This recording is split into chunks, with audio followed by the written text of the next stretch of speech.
العلم هو النور الهادي والمفتاح لكل الخير من يرد الله به خيرا. السلام علیکم ورحمۃ اللہ وبرکاتہ۔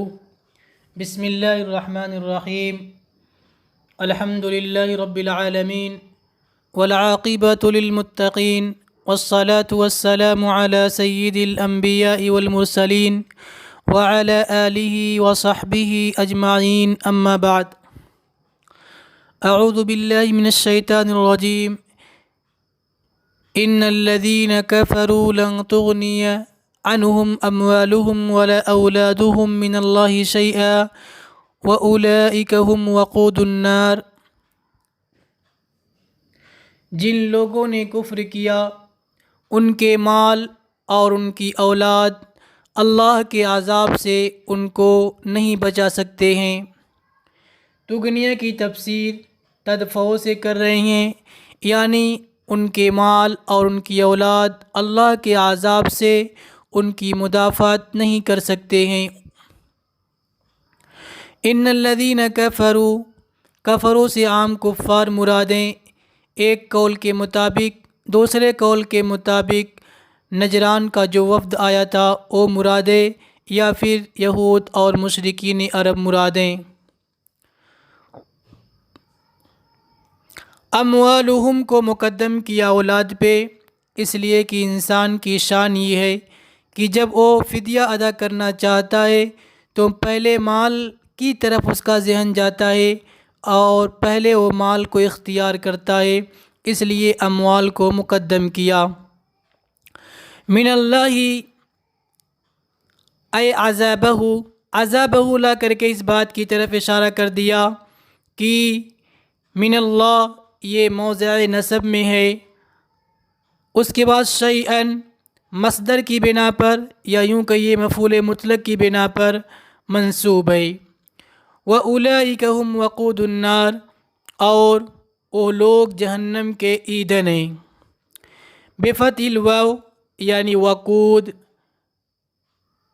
وقود کہتے ہیں ما یوقد بہ، جس سے آگ کو جلایا جاتا ہے، یعنی ایندھن۔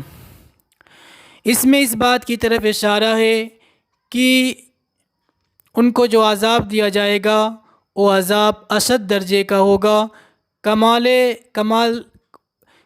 عذاب ہوگا، اس لیے کہ جب وہ اس کے ایندھن ہوں گے تو ظاہر سی بات ہے اس سے سخت عذاب اور کیا ہو سکتا ہے۔ دأبهم كدأب أي كعادة آل فرعون، ان کی عادت، ان کی حالت، ان کا طریقہ، ان کا ڈھنگ آل فرعون کے عادت کی طرح ہے، اور ان لوگوں کی عادت کی طرح جو ان سے پہلے امتیں گزریں، یعنی عاد اور سمود وغیرہ۔ کیا تھا؟ کذبوا بآیاتنا، انہوں نے ہماری آیتوں کی تکذیب کی۔ فأخذهم اللہ، چنانچہ اللہ نے ان کی گرفت فرمائی، یعنی ان کو ان کے گناہوں کی وجہ سے ہلاک کر دیا۔ والجملۃ مفسرۃ لما قبلھا، فرماتے ہیں کہ جملہ اپنے ما قبل کی تفسیر بیان کر رہا ہے۔ کون سا جملہ؟ یعنی کذبوا بآیاتنا، یہ جو جملہ ہے یہ ما قبل کی تفسیر بیان کر رہا ہے کہ ان کا حال، ان کی عادت کیسی تھی، انہوں نے کیا کیا، ان کے ساتھ کیا کیا گیا، گویا کہ ایک سوال مقدر کا جواب ہے، اسی لیے یہاں پہ عاطف کو بھی ذکر نہیں کیا۔ واللہ شدید العقاب، اللہ تعالی سخت سزا دینے والا ہے۔ آگے فرماتے ہیں وَنَزَلَ لَمَّا أَمَرَ النَّبِيُّ صلی اللہ علیہ وسلم الْيَهُودَ بِالْإِسْلَامِ، اور یہ آیت نازل ہوئی جب اللہ کے نبی صلی اللہ علیہ وسلم نے بدر سے واپسی پر یہود کو اسلام لانے کا حکم دیا، اسلام کی دعوت دی۔ فقالوا له، تو ان لوگوں نے آپ صلی اللہ علیہ وسلم سے کہا کہ قریش کے چند لوگوں کو قتل کر کے آپ مغرور نہ ہو جائیں، چند ایسے لوگوں کو قتل کر کے جو اغمار ہیں، اغمار گمر کی جمع ہے، یعنی جو قتال کے امور سے واقف نہیں ہوتے ہیں۔ تو آپ قریش کے چند ایسے لوگوں کو جو قتال کے امور سے واقف نہیں ہیں، ان کو قتل کر کے مغرور نہ ہو، دھوکے میں نہ پڑیں۔ تو یہ آیت نازل ہوئی، قل یا محمد للذین کفروا، اے محمد آپ کافروں سے کہہ دیجئے، یعنی یہود میں جو کافر ہیں ان سے آپ کہہ دیجئے، ستغلبون بالتاء والیاء فی الدنیا بالقتل، ستغلبون سیغلبون دونوں طریقے سے پڑھا جائے گا۔ پڑھا جاتا ہے کہ عنقریب تم مغلوب کیے جاؤ گے دنیا میں قتل کے ذریعے اور قید کے ذریعے اور ٹیکس کے ذریعے، وقد وقع ذلک، اور اس کا وقوع صاحب کتاب فرماتے ہیں ہو چکا ہے۔ چنانچہ بنی قریظہ کو قتل کیا گیا، بنی نذیر کو جلا وطن کیا گیا، اور خیبر فتح ہوا تو ان کے علاوہ جو لوگ تھے ان پر جزیہ ٹیکس مقرر کیا گیا۔ وَيُحْشَرُونَ بِالْوَجْهَيْنِ فِي الْآخِرَةِ إِلَى جَهَنَّمَ، وَيُحْشَرُونَ یعنی تُحْشَرُونَ تا کے ساتھ بھی پڑھنا جائز ہے اور یا کے ساتھ بھی پڑھنا جائز ہے۔ کریں کہ آخرت میں تم کو جہنم کی طرف جمع کیا جائے گا اور تم اس میں داخل ہو جاؤ گے، وَبِئْسَ الْمِہَادُ، اور یہ بڑا برا ٹھکانہ ہے۔ قد كان لكم آية في فئتين التقتا فئة تقاتل في سبيل الله وأخرى كافرة يرونهم مثليهم رأي العين والله يؤيد بنصره من يشاء إن في ذلك لعبرة لأولي الأبصار، إن في ذلك لعبرة لأولي الأبصار۔ جی فرماتے ہیں قد کان لکم آیہ، تمہارے لیے نشانی ہے، عبرت ہے، دو جماعتوں میں، دو فریقوں میں۔ فرماتے ہیں وَذُكِّرَ الْفِعْلُ لِلْفَصْلِ، فعل کو مذکر لایا گیا فصل کی وجہ سے۔ آیہ مؤنث ہے لہذا قد کانت کے بجائے کان لایا گیا، اس لیے کہ فعل اور فاعل کے درمیان فصل ہو گیا۔ تمہارے لیے نشانی ہے، عبرت ہے، دونوں فریقوں کے اندر جو مد مقابل ہوئے بدر کے دن قتال کے لیے۔ ایک جماعت اللہ کے راستے میں قتال کر رہی تھی، یعنی اس کی فرما برداری میں، اور وہ نبی صلی اللہ علیہ وسلم و اصحابہ اور آپ کے صحابہ وَكَانُوا 313 رجلا، اور آپ لوگ 313 آدمی تھے، معہم فرسان، آپ کے ساتھ 2 گھوڑے اور 6 زرہیں اور 8 تلواریں تھیں، اکثر لوگ پیدل تھے۔ وَأُخْرَى كَافِرَةٌ يَرَوْنَهُمْ، اور دوسری جماعت کافروں کی جماعت تھی، يَرَوْنَهُمْ بِالْيَاءِ وَالتَّاءِ، یا اور تا کے ساتھ، يَرَوْنَهُمْ تَرَوْنَهُمْ، یرون کا فاعل کفار ہیں، اے الکفار، یعنی کفار دیکھ رہے تھے۔ ہم ضمیر کا مرجع بھی کیا ہے؟ کفار ہیں۔ یرونہم یعنی وہ لوگ اپنے آپ کو دیکھ رہے تھے، مثلہم ان سے زیادہ، یعنی مسلمانوں سے بہت زیادہ۔ یرون بھی پڑھنا صحیح ہے، ترون بھی پڑھنا صحیح ہے۔ یرون کا فاعل مسلمان کو بھی قرار دیا جا سکتا ہے، لیکن جو مفعول کی ضمیر ہے وہ کفار کی طرف لوٹے گی۔ مثلہم اپنے سے مسلمانوں سے 2 گنا، فرمایا ای المسلمین یعنی مسلمانوں سے 2 گنا، ای اکثر منہم۔ مثلہم کی تفسیر صاحب کتاب اکثر سے کر رہے ہیں، اس بات کی طرف اشارہ کرنے کے لیے کہ ان کی تعداد صرف دونی نہیں تھی، دو گنی نہیں تھی، بلکہ کہیں زیادہ تھی۔ کرے فرما رہے ہیں کہ 1000 کے آس پاس ان کی تعداد تھی۔ رأی العین، اور دوسری جماعت کافروں کی جماعت ہے جو مسلمانوں کو اپنے سے زیادہ دیکھ رہے تھے کھلم کھلا آنکھوں سے۔ رأی العین اے رؤیتاً ظاہرتاً معاینتاً، یعنی کھلم کھلا ظاہری آنکھوں سے۔ وقد نصرهم اللہ تعالی مع قلتهم، اور اللہ نے ان کی مدد کی قلت کے باوجود۔ واللہ یؤید اے یقوی، اور اللہ تعالی مدد کرتا ہے یعنی قوت پہنچاتا ہے، قوی بناتا ہے اپنی مدد کے ذریعے جس کو چاہتا ہے، یعنی جس کی مدد کرنا چاہتا ہے۔ ان فی ذلک المذکور ای المذکور، یعنی بے شک اس مذکورہ واقعے کے اندر عبرت ہے بصیرت والوں کے لیے۔ لذوی البصائر افلا تعتبرون، بصیرت والوں کے لیے تو کیا تم لوگ اس سے نصیحت حاصل کر کے ایمان نہیں لاتے؟ عزیز طلبہ، اس آیت کو سمجھنے کے لیے، یا یوں کہیے سمجھنے کو آسان بنانے کے لیے، اس آیت میں جس غزوے کی طرف اشارہ کیا گیا ہے، جس غزوے کی بابت بیان کیا گیا ہے، اس غزوے کے بارے میں تھوڑی بہت معلومات کا حاصل ہونا ضروری معلوم ہوتا ہے۔ اس لیے ہم انشاءاللہ تھوڑی معلومات اس سلسلے میں آپ کے سامنے رکھیں گے، بہت ہی اختصار کے ساتھ، تاکہ آپ کا یہ سبق طویل نہ ہو جائے۔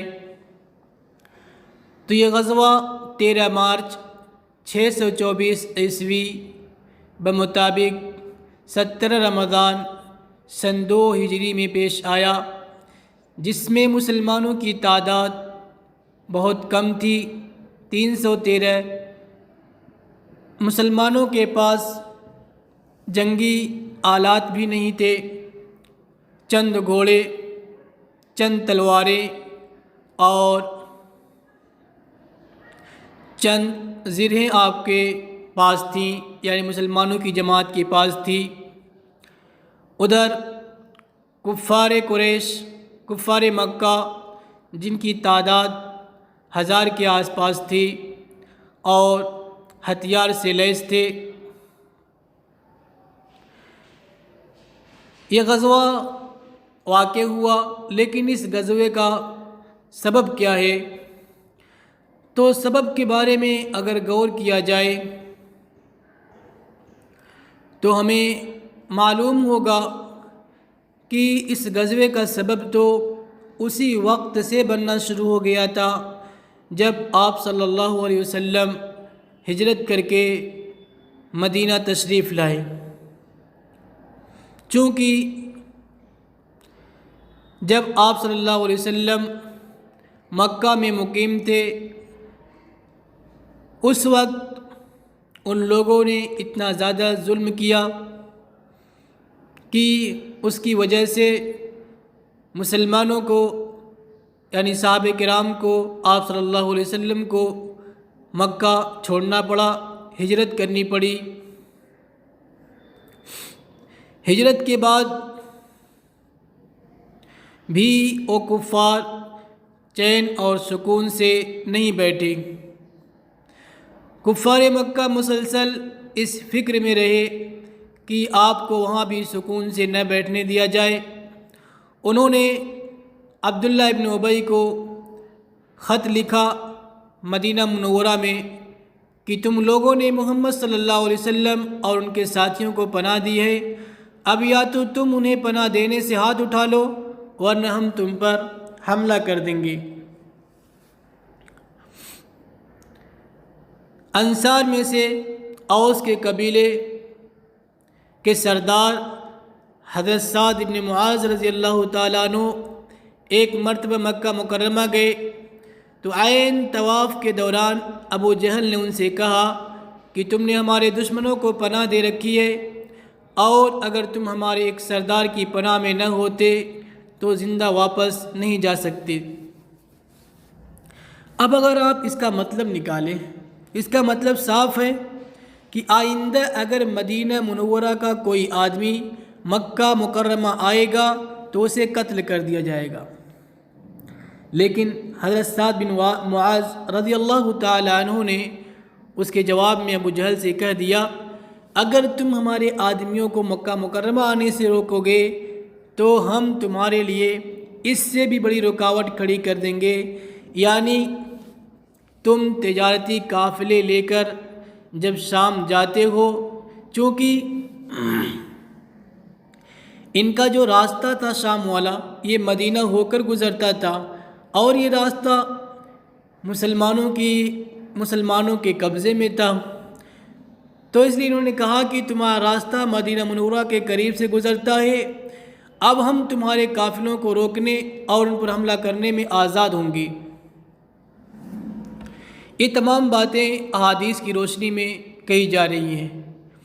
جی، اس کے بعد کفار مکہ کے کچھ دستے مدینہ منورہ کے آس پاس آئے اور مسلمانوں کے مویشی لوٹ کر لے کے چلے گئے۔ حالات کے اس پس منظر میں ابو سفیان جو اس وقت کفار مکہ کا سردار تھا، ایک بڑا بھاری تجارتی قافلہ لے کر شام گیا۔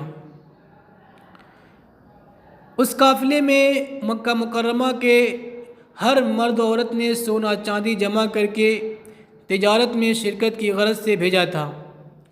یہ قافلہ شام سے 100% نفع کما کر واپس آ رہا تھا۔ یہ قافلہ 1000 اونٹوں پر مشتمل تھا، 50,000 دینار کا سامان لا رہا تھا، اور اس کے ساتھ 40 مسلح افراد اس کی حفاظت پر متعین تھی۔ دیکھیے، اس کے بعد جب آپ صلی اللہ علیہ وسلم کو اس قافلے کی واپسی کا پتہ چلا تو حضرت سعد بن معاذ کے چیلنج کے مطابق آپ نے اس قافلے پر حملہ کرنے کا ارادہ فرمایا، اور باقاعدہ سپاہیوں کی بھرتی کا موقع نہیں تھا، اس لیے موقع پر وقت پر جتنے صحابہ تیار ہو سکے ان کی تعداد جیسا کہ بیان کر دی گئی 313 تھی۔ 70 اونٹ بھی بتائے جاتے ہیں، 2 گھوڑے کا تذکرہ تو آ چکا، 70 اونٹ بھی ان کے ساتھ تھی۔ اس مختصر سامان کے ساتھ آپ مدینہ منورہ سے نکلے۔ یہاں رک کر یہ بات بھی قابل ذکر ہے کہ بعض غیر مسلم مصنفین نے اس واقعے پر یہ اعتراض کیا ہے کہ ایک پرامن تجارتی قافلے پر حملہ کرنے کا کوئی جواز نہیں تھا۔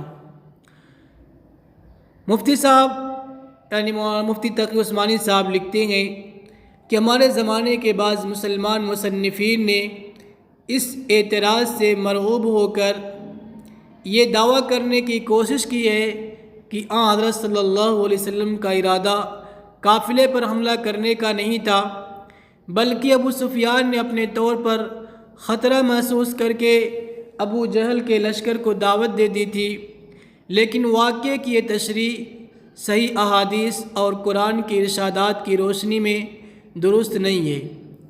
در حقیقت یہ اعتراض اس وقت کے حالات اور اس دور کے سیاسی، دفاعی اور معاشرتی ڈھانچے سے بے خبری پر مبنی ہے۔